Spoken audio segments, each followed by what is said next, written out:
249 é o número desta conversa com o Gonçalo Elias e desta vez temos um pato e estamos quase a atingir um quarto de um milhar. Gonçalo, tudo bem? Como é que isso vai? Olá, Zé. Sim, é verdade, estamos quase nas 250, já é uma marca, hein? 250 conversas. Mas eu já A disse, próxima a gente faz a festa. eu já disse, ou como diz o outro, eu já disse isso, não disse, repito, que isto é para ir até às 300, portanto, ainda temos aí uma caminhadazinha pela frente. Já faltou mais. Exato. Não, atenção, só para ficar claro, eu não disse que terminava nas 300, eu disse que vamos pelo menos até às 300, só para ficar claro. Depois das 300 logo se vê o que é que fazemos. Gonçalo, conta lá, que pato é este? E onde é que o viste? Este pato é um pato que tem uma particularidade que não é partilhada por mais nenhum pato europeu, é que é uma espécie estival nidificante na Europa. Portanto, os patos, que são aves que nós associamos sobretudo ao inverno, que é quando vemos mais, mas também alguns são residentes que estão por cá, como é o caso do pato real e da frisada, entre outros, mas os patos aparecem sobretudo no inverno. Pelo menos nas nossas latitudes, o marreco é um pato estival que, tal como as andorinhas e os abelharucos, vem à Europa para se reproduzir e inverna na África subsaariana. Ora, eu em 1990, nós agora estamos em março de 1990, 24 de março, eu ainda não conhecia muitos observadores, mas já tinha conhecido dois irmãos que eu tinha encontrado no Polo do Boquilobo e eles já tinham visto marreco antes de mim. E era uma espécie que eu já sabia que de vez em quando aparecia por aí, também aparecia lá embaixo na Ria de Alvor, no Algarve, que é um sítio que eu visitava de vez em quando. Eu já tinha percebido que, não sendo uma raridade, não era muito comum de ver, aparecia aí de vez em quando e eu nunca sabia muito bem quando é que se podia esperar. Bom, e no dia 24 de março de 1990, eu combinei com o meu tio Luís, que é uma pessoa que eu já referi muitas vezes nestas conversas e que faleceu recentemente, infelizmente. Foi realmente a pessoa que me abriu as portas desta atividade e eu nesta altura, no início dos anos 90, fazia bastantes saídas com ele e neste dia, 24 de março, combinamos ir ao estuário do Sado, ali concretamente à zona da herdade do Zambujal e da herdade do Pinheiro, portanto que fica ali um bocadinho abaixo de Águas de Moura, Marateca, essa zona. Hoje em dia essa zona é mais difícil de visitar porque alguns dos sítios que percorríamos nessa altura, hoje em dia estão fechados com portões e, portanto, não são de tão livre acesso como eram nessa altura. Mas nós entramos lá pelo meio dos montados e aquilo tinha lá uns açudes lá no meio e num desses açudes a caminho da herdade do Pinheiro, nós vimos lá o marreco, um macho em plumagem nupcial. Foi a primeira circunstância em que eu observei. Curiosamente, 2 semanas depois voltei ao estuário do Sado e voltei a ver marreco. Acho que nessa segunda ocasião até vi 2 ou 3. Portanto, mas estas datas, final de março e início de abril, são datas típicas para ver esta espécie, porque o pato marreco em Portugal aparece principalmente em passagem migratória. Porquê? Porque ele se reproduz mais em latitudes temperadas e inverno em África, como eu já disse, e portanto Portugal está principalmente na rota de passagem. E é na primavera, há muito mais registros de passagem na primavera do que no outono. Quer em Portugal, quer em Espanha. Isto poderá ficar a dever-se ao facto de eles no outono seguirem uma rota mais oriental, mas eu tenho para mim, sempre achei, que há mais registros na primavera, porque eles na primavera estão em plumagem nupcial e no outono não. No outono estão todos castanhos e são muito mais difíceis de detectar porque estão eclipsados. Por isso, eu só vi uma vez marreco no outono, na primavera já vi uma data de vezes. E eu acho que todas as pessoas que eu conheço já viram muito mais vezes marreco na primavera do que no outono. Mas eu acho que tem a ver com a maior conspicuidade, embora também não exclua eles seguirem uma rota mais oriental, como disse. Existe algum registro de nidificação da espécie em Portugal?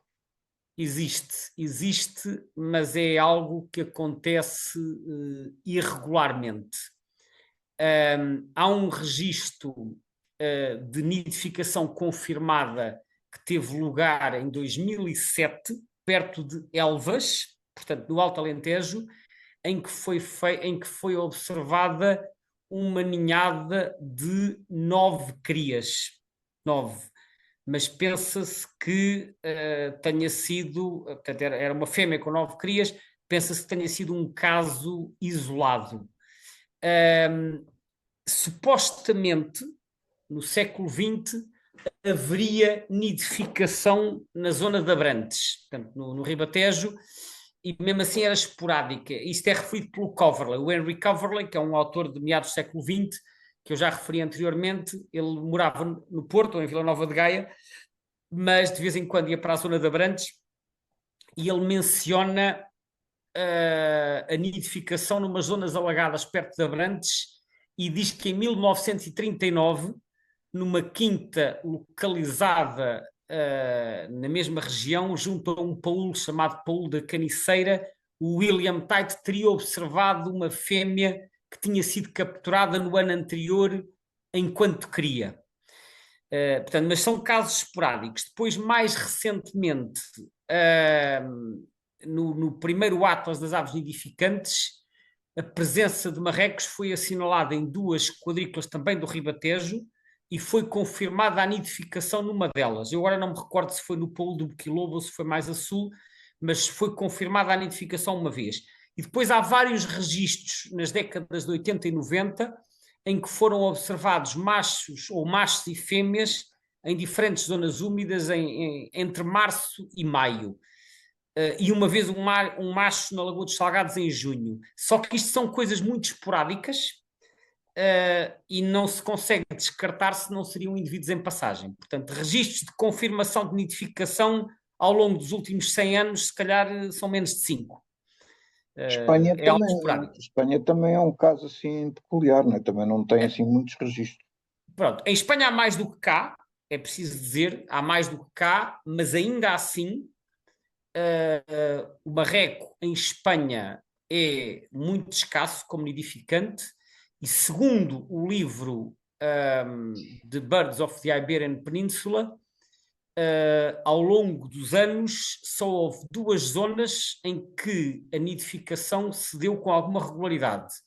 Um é nas marismas do Guadalquivir, que é portanto, o Parque Nacional de Doñana, e o outro é em Aiguamoles de Empordà, que fica na Catalunha, perto de Barcelona. E, portanto, até penso que é um bocadinho mais para cima, se não me engano é já na província de Girona. Estou agora a falar de cor, mas penso que é. E depois, esporadicamente nidifica noutros locais da península. Mas mesmo, segundo o terceiro Atlas, a zona de Aiguamoles de Empordà, nos últimos anos, deixou de haver nidificação regular.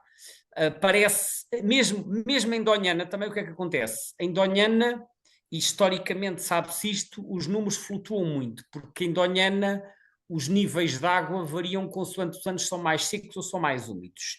Supostamente, em anos bons, há algumas dezenas de casais, mas quando eles fizeram o censo de marreco em Espanha, que foi em 2007, esse ano aparentemente foi muito seco e não havia casais nenhuns em Doñana. Portanto, o total foi muito baixo. Portanto, mas eu li, se não me engano, precisamente em relação à Doñana, que aquilo também não é assim muito regular, porque parece que há anos em que a coisa até é razoável, ou seria apetecível para patos, eles não aparecem. O que acontece é o seguinte: em Doñana, enfim, Doñana tem sofrido um grande processo de degradação nos últimos anos, o que obviamente agrava a situação, mas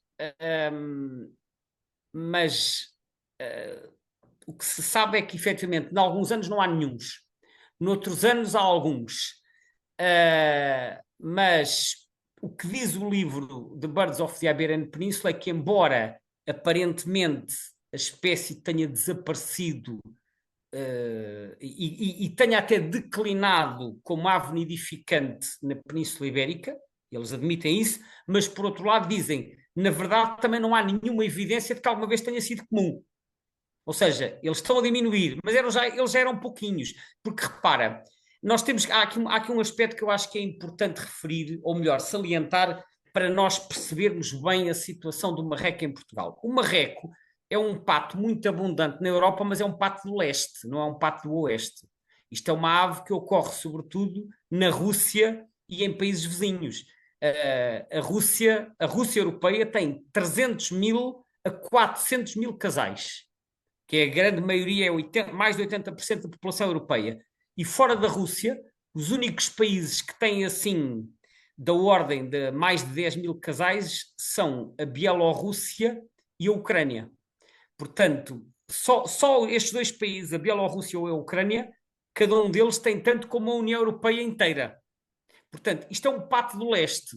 E no leste aparecem concentrações de milhares deles. Enquanto que, à medida que nós vamos andando para o oeste, eles vão se tornando progressivamente mais escassos. A Península Ibérica está bastante longe do núcleo principal da ocorrência desta espécie como nidificante. Daí que aquilo que eles escrevem no livro The Birds of the Iberian Peninsula faz todo o sentido, que é, eles parecem estar a diminuir, mas não há nenhuma evidência histórica de que alguma vez tenham sido comuns, porque nós estamos, enfim, não vou dizer fora da área de distribuição, mas estamos no limite da área de distribuição. Por isso é que a Mas nidificação em mesmo Portugal... estando no limite, eu tenho ideia de ter lido qualquer coisa de que, digamos assim, no limite sul da distribuição, numa perspectiva mais ou menos global, está a haver, assim, digamos, um declínio em favor de um aumento das populações mais a norte. Bom, isso é o que diz no segundo Atlas Europeu, no EBBA2. Eles dizem isso e dizem logo no texto que houve variações do primeiro para o segundo Atlas, especialmente na Europa Ocidental, e que isto está de acordo com aquilo que é previsto de acordo, portanto, com os modelos para as alterações climáticas, ou seja, ganhos no norte e perdas no sul. Okay? Isto é o que eles dizem no texto. Só que eu não estou muito de acordo com esta análise, por dois motivos. Primeiro, nós olhamos para o mapa de comparação e vemos que efetivamente houve bastantes perdas no sul, houve na Península Ibérica, mas na Península Ibérica, como diz no outro livro, eles já não eram comuns, já eram muito escassos. Houve perdas bastante expressivas em Itália, pelo que se vê aqui, e no sul de França, é verdade. Agora, o que é curioso é que nós vamos para os países do norte, e nomeadamente para a Noruega, para a Finlândia e para os países bálticos, que são Estónia, Letónia e Lituânia, e aí também diminuiu, porque todos esses países têm muito mais quadrados cor de laranja do que azuis. Portanto, ele diminuiu a sul e diminuiu a norte. Por isso Mas esta essas conclusão... diminuições a norte em termos de área ou mesmo de população? É um Bom, declínio mesmo da população? este mapa só compara presenças, ok? O único É país porque se onde... formos aí pelas quadrículas, por exemplo, a Grã-Bretanha está cheia de quadrículas azuis que indicam. Na Grã-Bretanha, sim, houve um aumento expressivo, mas nos países nórdicos e nos países bálticos, claramente domina a cor de laranja, tal como no sul. Portanto, o que eu vejo neste mapa é que houve um aumento no centro da Europa, mas houve diminuições a sul e a norte. Daí que a conclusão de que diminuiu a sul e aumentou a norte me parece um bocadinho forçada. Mas há outra razão para eu não concordar com esta análise. É que eu fui consultar os valores que estão no site da BirdLife, que tem lá um quadro com não só com a dimensão da população, mas também com as tendências de curto e de longo prazo para os países todos da Europa. Portanto, tem lá os valores quantitativos e a tendência é negativa de longo prazo, é negativa em quase todos os países europeus, negativa ou estável, incluindo nos do norte, porque mesmo na Finlândia ou na Estónia, eles apresentam, ou na Suécia, eles apresentam a tendência como negativa, de longo prazo. Aliás, mentira, na Suécia apresentam negativa de curto prazo e flutuante de longo prazo. Os países que apresentam tendência positiva de longo prazo são muito poucos e são o Reino Unido, o Kosovo, a Itália, o Chipre e a Áustria. Portanto, 2 do centro e 3 do sul. Nenhum do norte apresenta tendência positiva. Portanto, eu acho que esta conclusão que está no site do EBBA, parece-me que eles só olharam para o mapa, não olharam para números e não olharam para tendências. Eu acho que nós não podemos só olhar para a área de distribuição, temos que perceber qual é a magnitude destas variações para perceber se está a haver realmente uma expansão ou não. Há aqui um outro fator que me parece importante referir. É que, mais uma vez, o EBBA foca-se apenas nas alterações climáticas como se não houvesse outros fatores em jogo. Mas eu fui ler quais são os fatores de ameaça que estão referidos no site da BirdLife, os fatores de ameaça para esta espécie, e é de uma pessoa ficar de boca aberta com a quantidade de fatores que são adversos a esta espécie, nomeadamente nas zonas de nidificação, falam da deterioração do habitat devido à drenagem de zonas úmidas, falam da maior aridez, sem dúvida, e da diminuição dos níveis de água, fala da transformação de zonas úmidas para reservatórios, portanto, albufeiras, etc., destruição de ninhos, ceifa prematura dos prados, e crescente perturbação humana, contaminação por chumbo, botulismo durante o verão, perturbação causada pela caça em África e na Europa, e também a predação por parte do visão americano, que é uma espécie invasora introduzida na Europa. E diz também que a espécie é suscetível à gripe das aves.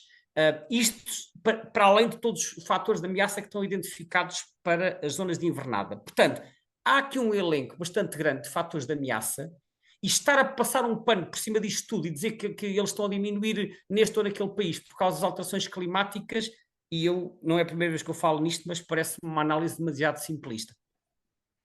Sim, sim, sim. Aliás, no site da UCN, a questão do clima aparece apenas referido por causa da questão das secas, não necessariamente como uma relação com alterações climáticas, não é?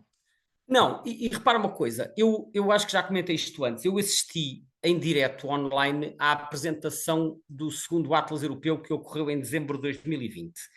E houve um dos oradores que apresentou os resultados globais, e nesses resultados ele comparou entre o primeiro e o segundo Atlas quantas espécies se deslocaram para norte e quantas espécies se deslocaram para sul, e ele chegou à conclusão, eles na análise chegaram à conclusão que havia tantas espécies a deslocar-se para norte como a deslocar-se para sul.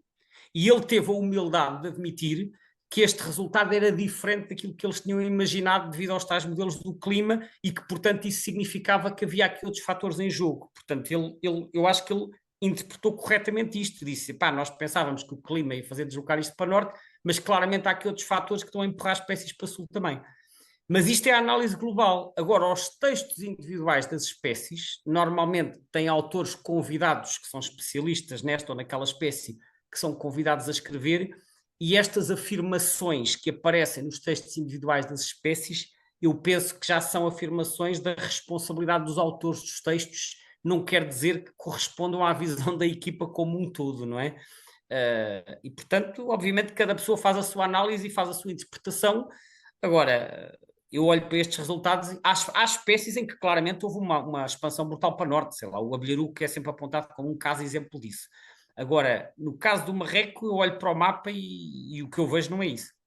O caso da Grã-Bretanha e Irlanda também, Sim.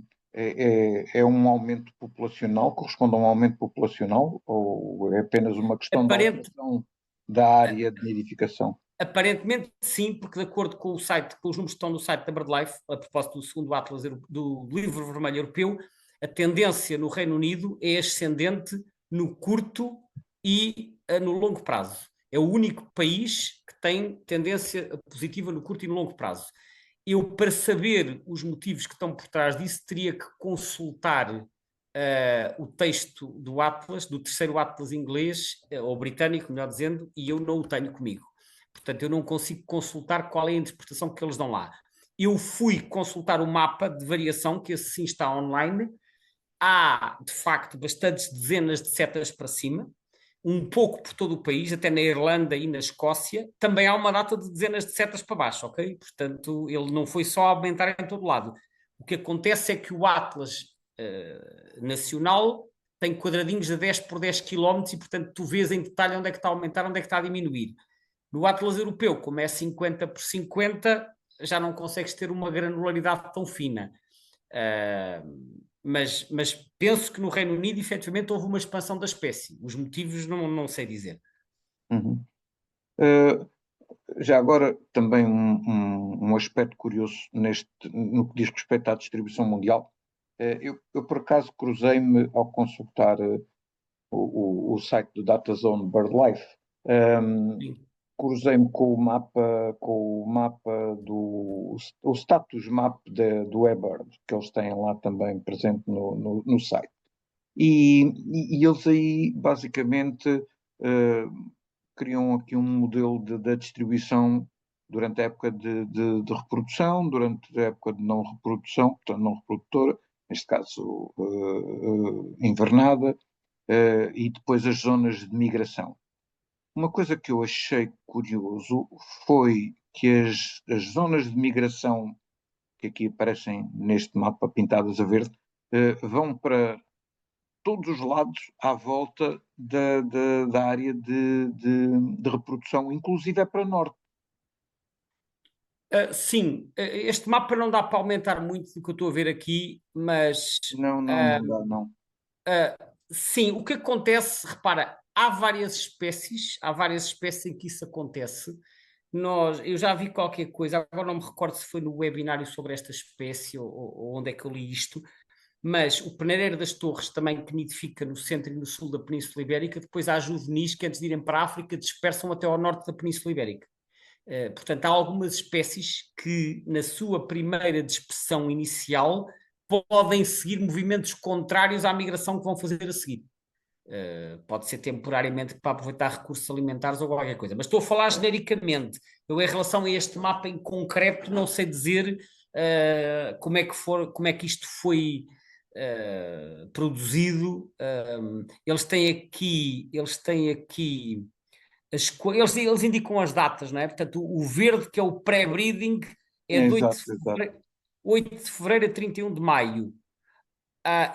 Não, mas então o que vai para cima é o verde, que é o de primavera, é o antes da reprodução, não é? Sim, sim. Então isso aí pode ser uma coisa diferente. Isso pode ser o famoso overshooting, que é quando as espécies vão a migrar para norte, às vezes vão para lá dos locais de reprodução E e depois depois, voltam e para trás. depois metem marcha atrás e voltam para o carro. Porque repara, pode acontecer que elas vão por aí fora, vão à procura de novos locais de nidificação mais para norte e depois afinal chegam à conclusão que ali já não é bom e voltam para trás. Pode ser isso, não é? Mas o, Ok, o fenómeno ok. do overshooting é algo que está descrito para a migração de primavera, que é quando uma espécie vai para lá de onde devia. Podia às vezes acompanhar outras aves de E uma pelos espécie vistos, parecida. quando migram durante o período de invernada, devem fazer ainda uns voos bem compridos, porque há vários registros da espécie, por exemplo, na Austrália. Sim, mas repara, o marreco vai invernar, a área normal de invernada, de acordo com o mapa que está no Birds of the World, vai até à Papua, né? Portanto, Exato, exato, exato. se vai até à Papua, aquilo é só atravessar o Estreito de Torres e está no norte da Austrália. Mas atravessar de Portanto, norte a sul da Austrália ainda são mais uns milhares de quilómetros. é mesmo no sul, disseste no Sim, a sul da sul, Austrália. está assim vários registros mesmo a sul da Austrália. Ok, ok, está bem. Pois É então, uma nesse coisa caso, impressionante. nesse caso, aí já é um bocado diferente, né? Mas como te disse, a área normal de distribuição deles vai até à Papua, portanto, eu acho que até a Austrália é um bocadinho mais. Agora, o que eu não vi é se há realmente muitos registros na Austrália, se calhar até há bastantes, não sei, ou há só no sul, nem vi. Gonçalo, vamos à taxonomia. A taxonomia, sim. Então, este pato foi descrito pelo nosso bom amigo Linneu, que, como sabemos, era sueco, e ele descreve o pato em 1758, portanto, na sua 10ª edição do Sistema Natura, e chama-lhe Anas Craquedula, que aliás foi o nome que eu aprendi também. O género spatula é criado mais tarde. Spatula significa colher. Spatula é diminutivo de spata, que quer dizer colher em latim, mas aparentemente esta palavra vem do grego, spate. Portanto, do grego chegou ao latim e do latim chegou ao português. Isso acontece também com muitos vocábulos. Portanto, é uma referência à colher, embora, atenção, que a espécie tipo do género spátula é o pato trompeteiro, que esse é que tem um bico assim mais acolherado, não é? O Querquédula. O Querquédula é um tipo de pato mencionado por dois autores da antiguidade do tempo dos romanos, que era o Varro e o Columela. Não são nomes em que nós apanhamos habitualmente, que era o Marcos Terêncius Varro, que viveu no século I a.C., e o Lúcius Június Moderatus Columela, que viveu no século I depois de Cristo. Portanto, um antes de Cristo, outro depois de Cristo. mas mais ou menos ali ambos na mesma altura. E eles também eram autores de livros e escreviam sobre agricultura e sobre a natureza. E aparentemente esses autores mencionam um tipo de pato, e é aí que aparece o nome Kerkedla, e há um autor que aqui no Birds of the World eles referem como o professor Skeat, que eu não sei quem é, Skeat, e esse professor Skeat diz que o nome é uma onomatopeia, baseado em querc ou quark, portanto, que será assim uma espécie de um grasnar de um pato. Eu por acaso, acho que o nome tem uma sonoridade que faz lembrar um grasnar, não é? Querquedla, quack, quack, quack, quack. Portanto, querquedla já tem um bocadinho essa sonoridade. E, portanto, esta explicação que será um nome de origem onomatopaico faz um certo sentido. Só que às vezes são nomes muito antigos e nós não sabemos se a origem era essa ou outra, não é? Enfim. E o próprio nome comum, portanto, do ponto de vista da origem, este marreco, tens ideia de onde é que vem? É porque ele também tem outros nomes comuns com que é conhecido, não é? Não é só o marreco. Bom, o marreco Porque o que marreco é daquelas coisas que toda a gente aprende do pato marreco, não é? é o pato marreco, sim, é uma das aves das histórias para crianças. Agora, há aqui uma situação que talvez nos ajude a, a responder a essa questão. A frisada e a piadeira, como sabes, estão atualmente no género mareca. Eram anas, mas agora estão no mareca. Mareca, segundo o dicionário dos nomes científicos, é um nome de origem brasileira, portanto, português do Brasil. Ou seja, foi adaptado de marreco.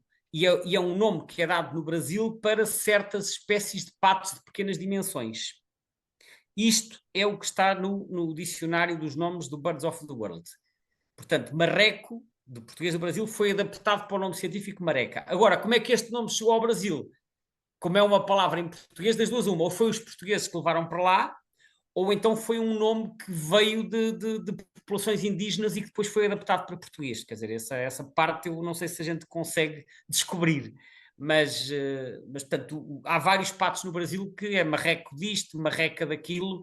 É um nome bastante usado no Brasil, efetivamente. Agora, quando é que ele surgiu em Portugal, essa parte eu já não consigo dizer.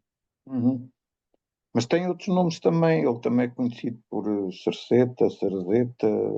Sim, aliás, em espanhol o marrequinho e o marreco são cercetas. Este é a cerceta carretona, não é? Que é o nome que Exato. dão em espanhol. Portanto, depois há nomes em Portugal que acabam por ser importados do espanhol, e provavelmente foi daí que veio também. Segundo o Rei Júnior chama este pato cantadeira. Ok? Cantadeira. Ou rangedeira, ou marreca, no feminino. Portanto, marreca, rangedeira ou cantadeira. Isto às vezes podem ser nomes regionais, mais uma vez. Provavelmente alusivos ao som produzido pelo pato. Sim, pode ser. Embora o som dele não é assim um grasnar muito audível, mas sim. Pois, exato. Ok, Gonçalo, vamos ficar por aqui, deixamos este pato em paz. Para a próxima, para para a nossa conversa número 250, o que é que nos espera? Espera-nos um pardal. Ok, sim senhor. Então vamos esperar pelo Pardal. Obrigado a todos os que nos ouviram. Obrigado, Gonçalo, por mais Obrigado, esta Zé. conversa também. E até a uma próxima, que é Até à o nosso conversa, quarto de milhar. até à conversa do quarto milhar, exatamente. Obrigado.